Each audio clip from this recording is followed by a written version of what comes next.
পাচ্ছিলাম।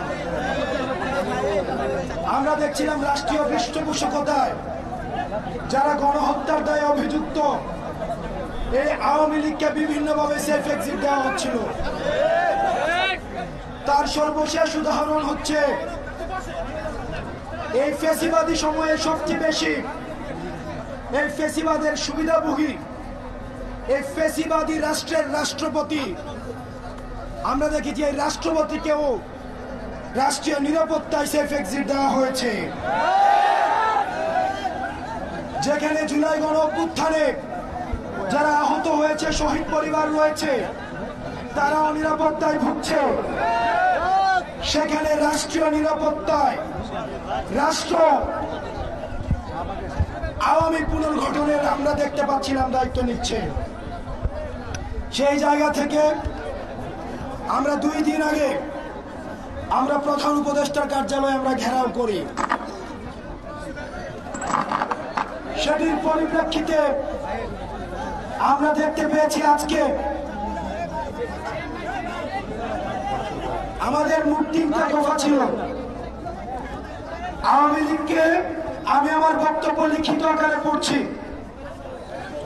আওয়ামী লীগকে সন্ত্রাসী সংগঠন ঘোষণা করে নিষিদ্ধ করা, আন্তর্জাতিক অপরাধ ট্রাইব্যুনালের আইনে আওয়ামী লীগের দলগত বিচারের বিধান যুক্ত করা এবং জুলাইয়ের ঘোষণাপত্র জারি করার দাবিতে ফ্যাসিবাদ বিরোধী ছাত্র জনতার আন্দোলন এই অন্তর্বর্তীকালীন সরকার কর্তৃক আমলে নেওয়ার এই যে ঘটনাটি আজকে ঘটেছে, সেটিকে আমরা ইতিবাচক হিসাবে দেখছি। কারণ সরকার আজকে যে সিদ্ধান্তটি নিয়েছে, এই সিদ্ধান্তের মধ্য দিয়ে আওয়ামী লীগের সকল রাজনৈতিক কার্যক্রমকে নিষিদ্ধ করা হয়েছে। একই সাথে সাথে এতদিন পর্যন্ত ট্রাইব্যুনালে দল হিসাবে আওয়ামী লীগের বিচারের কোনো বিধান ছিল না, কিন্তু আজকে দল হিসাবে বিচার করার বিধান যুক্ত করা হয়েছে। এই ঘটনাগুলোকে আমরা ইতিবাচক ভাবে দেখছি। তবে আমরা মনে করি এতটুকুই যথেষ্ট নয়। বিগত সময়ে জুলাই ঘোষণাপত্র নিয়ে এই অন্তর্বর্তীকালীন সরকারের টালবাহানা আমরা লক্ষ্য করেছি। এছাড়াও আওয়ামী গণহত্যাকারীদের বিচারের দীর্ঘসূত্রিত আমরা দেখেছি।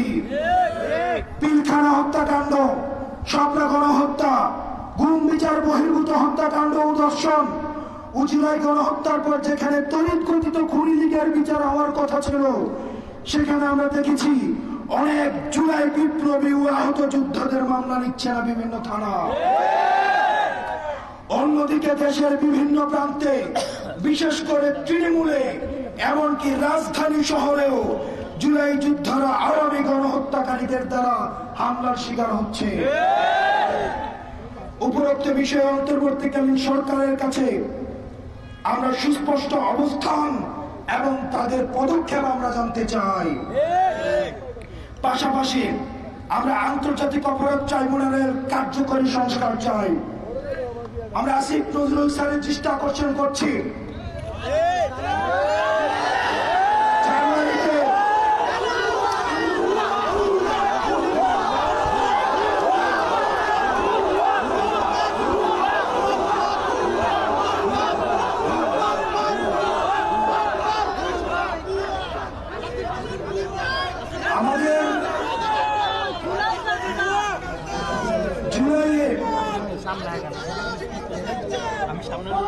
আমাদের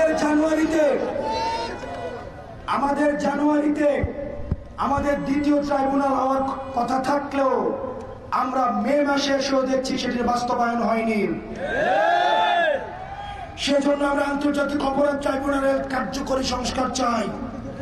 একই সাথে সাথে একটি কথা মাথায় রাখতে হবে, বিগত 1.5 দশকে জুডিশিয়ারিতে যেসব বিচারকদেরকে নিয়োগ দেওয়া হয়েছে, স্বজনপ্রীতি এবং দলের প্রতি আনুগত্য দেখে সেখানে বিচারক নিয়োগ করা হয়েছে।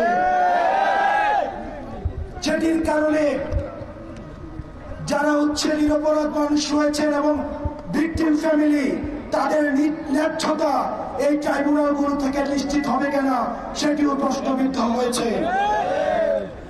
আন্তর্জাতিক অপরাধ ট্রাইব্যুনালের বিরুদ্ধে জনতার পক্ষ থেকে যেসব অভিযোগ উত্থাপিত হয়েছে তা আমলে নিয়ে সংস্কার কার্যক্রমে সরকারকে হাত দিতে হবে।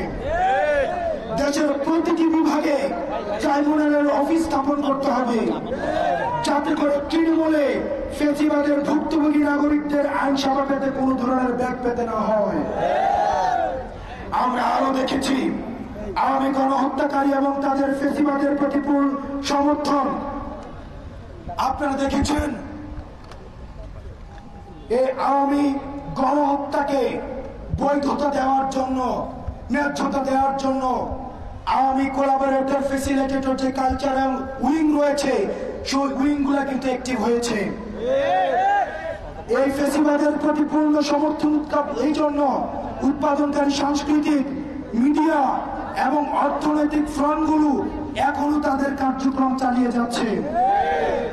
জুলাই অভ্যুত্থান চলমান আন্দোলনকে অবমূল্যায়ন করতে এবং এই আন্দোলনকে দেশি বিদেশি শক্তির চক্রান্ত হিসেবে উপস্থাপন করতে তারা সর্বাত্মক প্রচেষ্টা চালিয়ে যাচ্ছে, যা আওয়ামী ফ্যাসিবাদের ভুক্তভোগী এবং বাংলাদেশের গণতান্ত্রিক উত্তরণের জন্য শাহাদাত বরণকারী সকল নাগরিকের মানবিক মর্যাদার প্রতি চরম অপমান। আমরা আরো উদ্বেগের সাথে দেখছি আওয়ামী লীগের অর্থনৈতিক যেসব প্রতিষ্ঠান রয়েছে এবং পলাতক গণহত্যাকারীদের অর্থনৈতিক যোগান এখনো পর্যন্ত অটুট রয়েছে। আমাদের কাছে এখনো পর্যন্ত খবর রয়েছে মন্ত্রণালয়গুলোতে এবং আমাদের যে কাজ হয় উন্নয়নমূলক যেসব কর্মকাণ্ড রয়েছে সেখানেও আওয়ামী ফ্যাসিবাদী দূষকদের সরাসরি সম্পৃক্ততা রয়েছে এবং সেটির মধ্য দিয়ে আওয়ামী লীগের যে অর্থনৈতিক কাঠামো রয়েছে এই অর্থনৈতিক কাঠামো এখনো পর্যন্ত অটুট রয়েছে। সেটির জন্য তারা বিদেশে বসে বাংলাদেশের বিরুদ্ধে তারা ষড়যন্ত্র প্রতিনিয়ত করে যাচ্ছে, যার মাধ্যমে তারা বিভিন্ন সময় দেশকে অস্থিতিশীল করার ষড়যন্ত্র চালিয়ে যাচ্ছে। তাই আমরা এই বিষয়ে অন্তর্বর্তীকালীন সরকারের সুস্পষ্ট নীতিমালা জানতে চাই। আওয়ামী লীগের সকল অর্থনৈতিক প্রতিষ্ঠান ও ব্যবস্থাকে অর্ডিন্যান্স জারি করে রাষ্ট্রায়ত্ত ঘোষণা করে নাগরিকদের কল্যাণে ব্যবহার করতে হবে। আমরা আরো উদ্বেগের সাথে লক্ষ্য করছি যে গণহত্যাকারী আওয়ামী লীগ ও এর 14 দলীয় যারা অংশীদার রয়েছে, যারা আপনারা দেখেছেন গত 2 দিন ধরে আওয়ামী লীগ নিষিদ্ধের ক্ষেত্রে তারা স্পষ্ট বিবৃতি দিয়েছে যে তারা আওয়ামী লীগ নাকি নিষিদ্ধ চায় না। সারা ভারত থেকে